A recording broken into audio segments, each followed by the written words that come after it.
Here's what's next on the Disney Channel.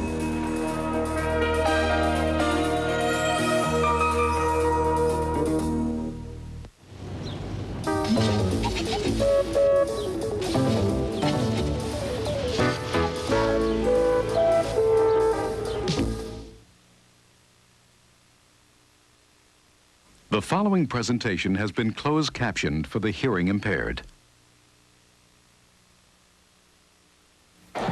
Coming up next, it's a special celebration in the place where dreams come true. Join host John Lithgow as he brings you a special look at Walt Disney World. From the visions that started the magic, to the incredible attractions that make Walt Disney World the happiest place on earth, to the imagination that will create more joy for generations to come. See Walt Disney World like never before. So join host John Lithgow for Walt Disney World, past, present, and future. Next. A little while ago, I was invited by the people at Disney to attend a special celebration at Walt Disney World. I'd never been there before, so naturally, I jumped at the chance. Now, I'm sure you've heard a lot about Walt Disney World. Maybe you've even been there. But here's your chance to experience it from a whole new perspective. Hi! So come on along with me and discover why Walt Disney World has become the #1 vacation spot on Earth. Welcome to Walt Disney World, past, present, and future, with your host, John Lithgow.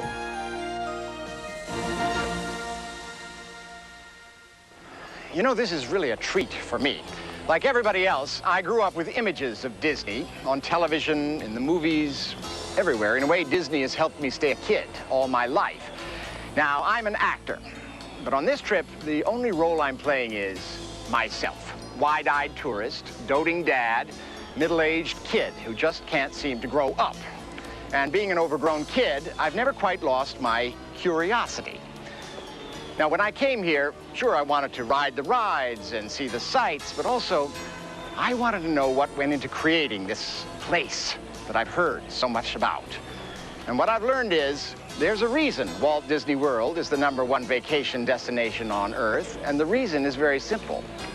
They planned it that way.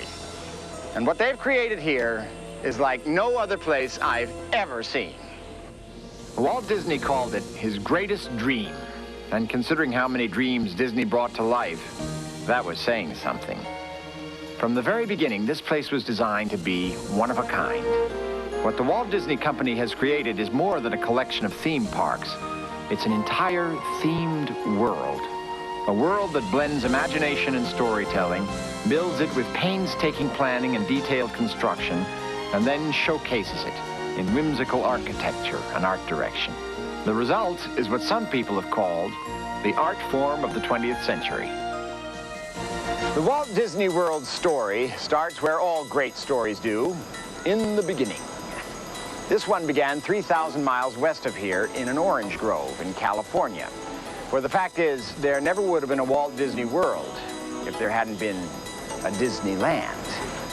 So let's go back to the beginning of the story. Once upon a time, in 1954. As a child, growing up in Yellow Springs, Ohio, I remember watching television every Sunday night and seeing Disneyland being built. All of us kids dreamed of someday going there. What an amazing place. Every component was designed, or storyboarded, as we say in Hollywood, like a Disney movie. Walt Disney gathered together architects, engineers, and movie storytellers and named them Imagineers. Together, they planned Disneyland to be the first themed entertainment park. Every land had a theme. Main Street, USA, Adventureland,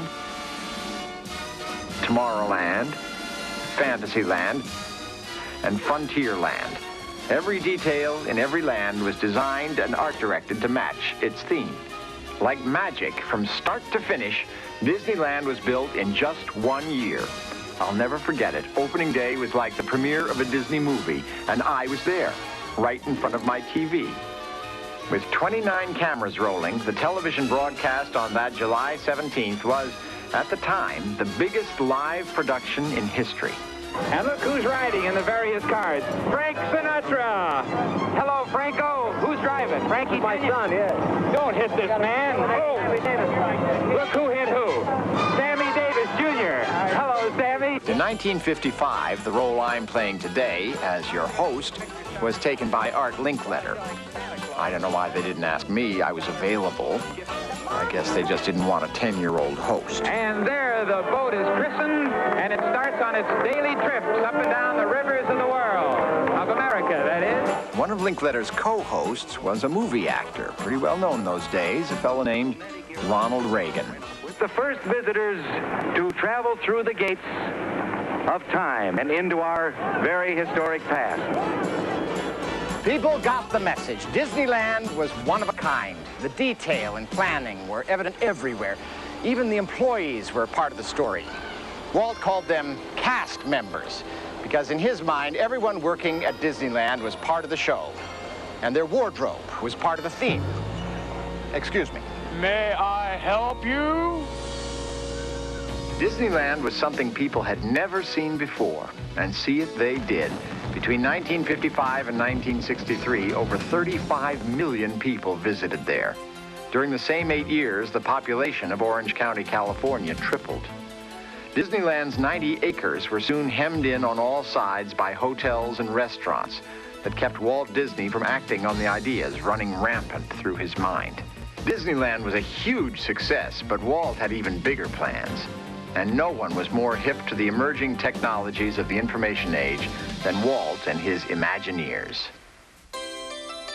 In 1960, Walt Disney was the commander of the 8th largest submarine fleet in the world.